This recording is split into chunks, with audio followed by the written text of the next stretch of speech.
اللہ جس کام کرنے کا حکم دیتے ہیں اس پہ دشواری پیدا کرتے ہیں تاکہ دیکھیں بندہ کیا کوشش کرتا ہے رکاوٹ کے باوجود عمل کرنے کی۔ لیکن ہم تو اتنے پیچھے گئے عمل میں کہ جن کاموں کے کرنے کی ہمیں سہولت ہے ہم وہ بھی نہیں کر رہے۔ اسے میرے دوست اللہ تعالیٰ اپنے بندوں کے عمل کا امتحان لیتے ہیں اور اس امتحان کے اللہ نے اسباب بنائے ہیں۔ لوگ کہتے ہیں کہ اسباب ضرورت کے لیے ہیں، غلط کہتے ہیں۔ اسباب ضرورت کے لیے نہیں ہیں، اسباب امتحان کے لیے ہیں، اسباب امتحان کے لیے ہیں۔ انا جعلنا ما علی الارض زینۃ لها لنبلوهم ایہم احسن عملا، کہ ہم نے دنیا کو جو بھرا ہے اسباب سے اور زینت کی چیزوں سے، ہم تمہارے عمل کا امتحان لینا چاہتے ہیں۔ سلیمان علیہ السلام کو میں کہہ رہا تھا کہ 100 بیویاں بچے جننے والی تھی، امتحان کا۔ سلیمان علیہ السلام کے سامنے اللہ نے ایسے گھوڑے پیش کیے جو بڑے خوبصورت بہت نادر نایاب گھوڑے تھے، ان کو دیکھنے میں لگے ادھر اثر پیدا ہو گیا۔ فرمایا مجھے آج کی عصر چاہیے، سارے گھوڑے کاٹ ڈالے۔ یہ تو دکان کو چھوڑ نہیں سکتا ایک نماز کے لیے، ایک وقت کی نماز کے لیے، یہ دکان نہیں چھوڑے گا ایک وقت کی نماز کے لیے۔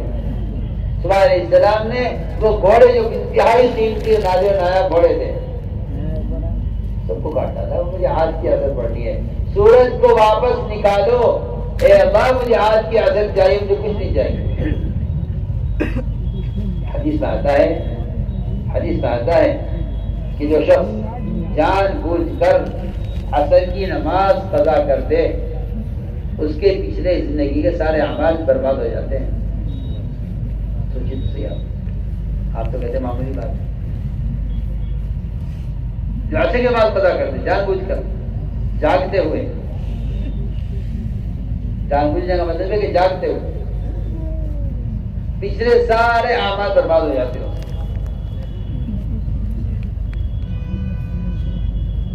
سلیمان علیہ السلام کو آپ صلی اللہ علیہ وسلم نے تو عصر کی نماز قضا ہونے کی وجہ سے گھوڑے کاٹے، حالانکہ گھوڑے زیارت کے لیے نہیں تھے، زینت کے لیے تھے۔ لیکن آپ صلی اللہ علیہ وسلم کا ایک صحابی ایسا تھا کہ باغ میں نفل نماز پڑھتے ہوئے ایک چڑیا انگور کے خوشے سے انگور کھا رہی تھی، یا اس چڑیا کو باغ سے نکلنے کا راستہ نہیں ملا، یہ اس چڑیا کو دیکھنے میں لگے، اس میں ان کو نفل نماز یاد نہیں رہی کون سی رکعت ہے، اس نفل نماز میں خلل پیدا ہوا۔ انہوں نے نفل نماز خراب ہونے کی وجہ سے اس باغ کو چھوڑ دیا جس کی قیمت 50,000 درہم تھی، اور اس پورا خاندان اس باغ پر پل رہا تھا۔ فرمایا کہ نہیں، خاندان کے پلنے کا مسئلہ نہیں ہے اور باغ کی ضرورت کا مسئلہ نہیں ہے، میری نفل نماز اس باغ کی وجہ سے خراب ہوئی ہے، میں یہ باغ چھوڑ رہا ہوں۔ پورا باغ سب کو کر دیا، دوبارہ جگہ باہر نکل جاؤ باغ سے، میں نے یہ باغ چھوڑ دیا ہے۔ کیوں کہ اس باغ کی وجہ سے میری نفل نماز آخری بات تو اور تو کیجیے، 50,000 کا باغ جس پر پورا خاندان بن رہا تھا ان کا، یہ ایسا ہوگا لیے بیٹھا ہے دکان کا، یہ نہیں پڑھ سکتا نماز کے لیے، فرض نماز کے لیے دکان بند کو تیار نہیں ہے، انہوں نے نفل نماز کے لیے باپ کو چھوڑا ہے۔ میرے دوست ہم جان کر رہے ہیں کہ نماز کا قائم کرنا ہی ہے۔ اسماعیل کرتے تھے اگر ایک نماز سے ابھی نماز کے درمیان کا وقت اچھا گزرا ہے، عبادت میں، تلاوت میں، گناہوں سے حفاظت میں، تو کہا جائے گا کہ اس کی نماز قابل و قبول ہوگی۔ فرمایا پچھلی نماز کی قبولیت کو اگلی نماز کے وقت تک دیکھ لیا کرو کہ اگلا وقت کیسے گزرا ہے۔ اگر نماز قبول ہوئی ہے تو اگلی نماز تک کا وقت تک۔ ایک صاحب شوربے کی پلیٹ لے کر چلے، اس میں سے شوربہ ٹپک گیا، وہاں صاحب نے فرمایا نماز نہیں کرو، صاحب نماز نہیں کرتا لوگ اس کا۔ فرمایا اگر تمہاری نماز درست ہوتی تو تمہارے اعضاء خطا نہ کرتے، تمہارے ہاتھ سے خطا اس لیے ہوئی ہے کہ نماز درست نہیں۔ اس لیے میں نے عرض کیا کہ نماز کو قائم کرنا ہی ہے۔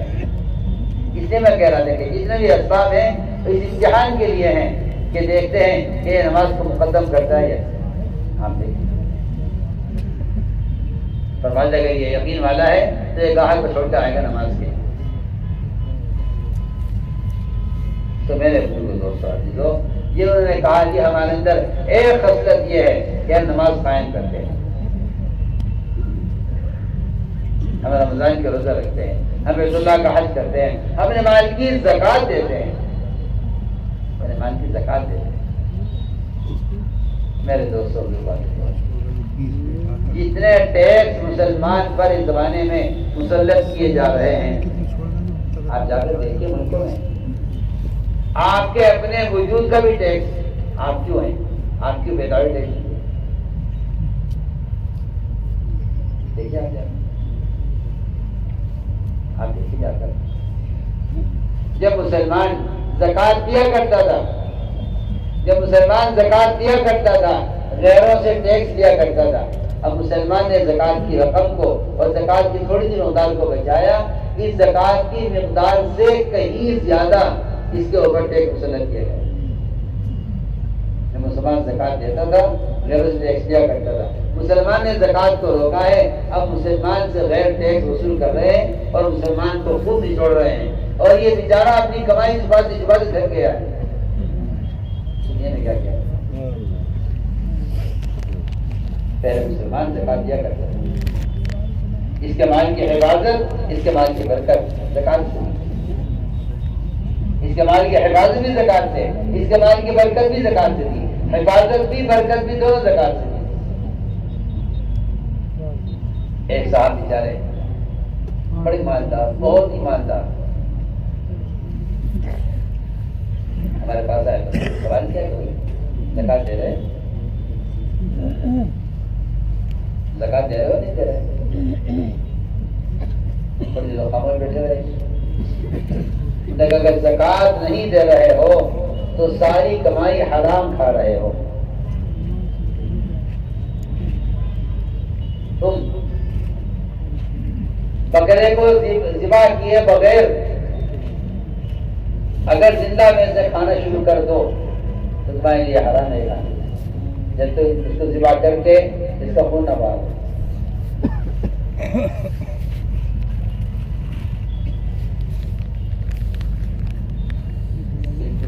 اسی طرح اگر تم نے مال کی زکات دے کر اپنے مال کو پاک نہیں کرو گے, یہ تمہارے لیے حرام ہے.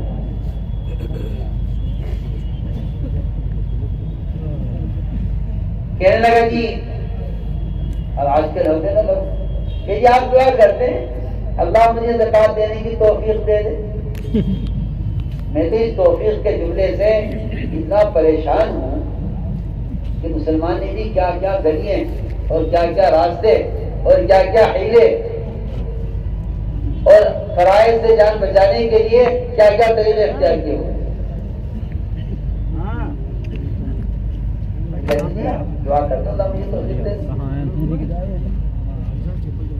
میں حیران ہوں, صحت مند ہے بدن سے, کہتا ہے دعا کر اللہ مجھے نماز کی توفیق دے دے.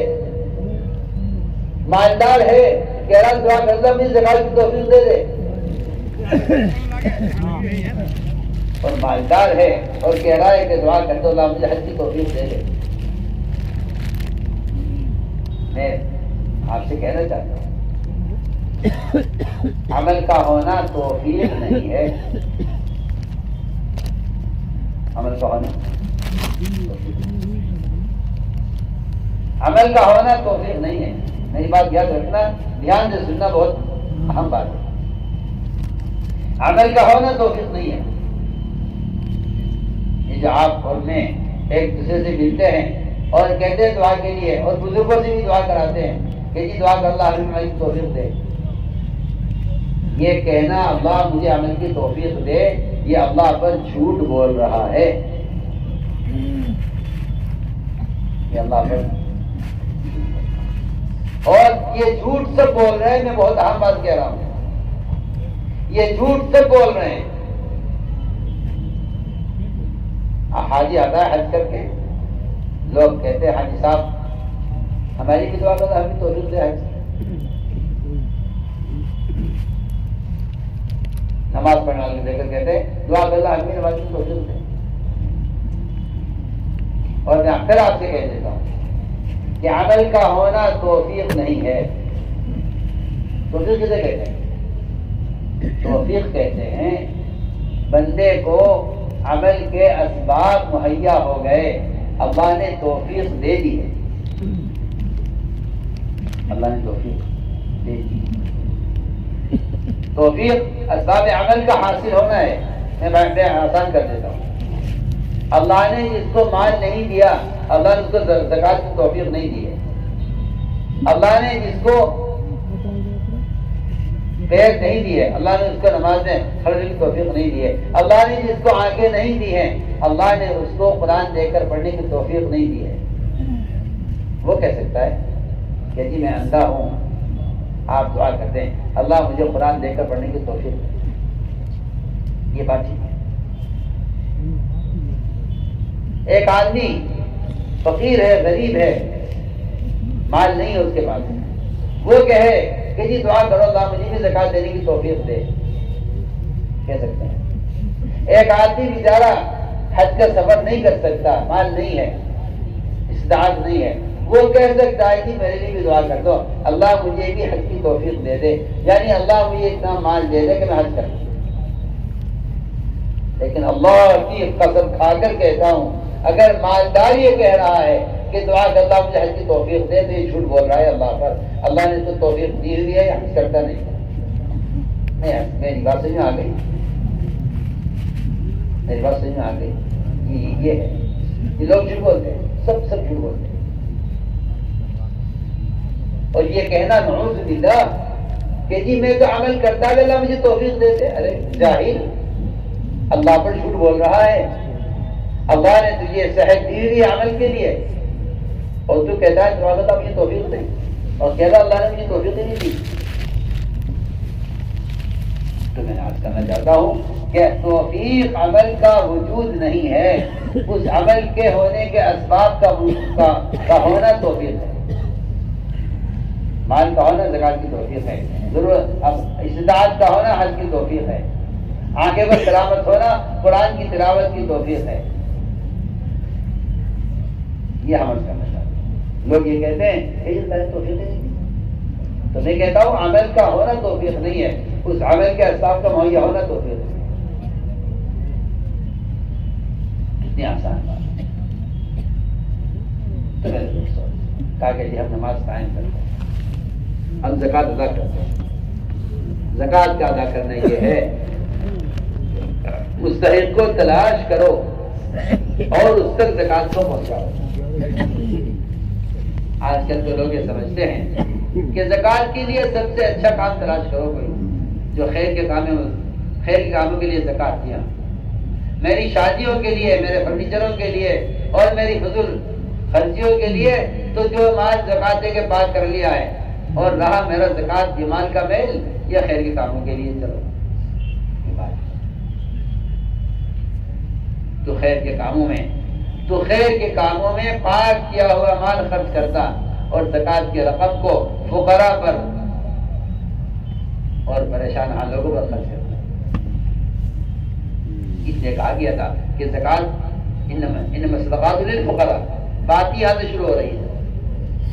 انما الصدقات للفقراء کہ بات یہاں سے شروع ہو رہی ہے. اللہ تعالی نے زکات کے مصارف میں فقراء سے بات شروع کی ہے, الفقراء والمساکین. لیکن میں حیران ہوں کہ لوگ زکات کے کام کے لیے خیر کا کام تلاش کرتے ہیں اور جو مال زکات دے کے پاک کر لیا ہے اس سے اپنی خواہشات تلاش کرتے ہیں اور اسے گناہ کی کاموں میں خرچ کرتے ہیں. عجیب بات ہے, میں آپ سے کیا کہوں کہ جی میرا مال پاک ہو گیا مجھے چاہوں کرو نہیں. آپ مال میں آزاد نہیں ہیں, آپ مال کے معاملے میں آزاد نہیں ہیں.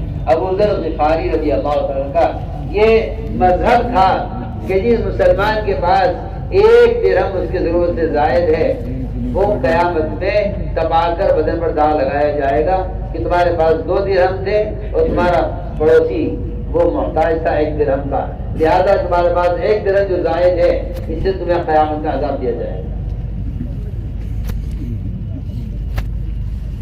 یہ تھا صحابہ کا مزاج۔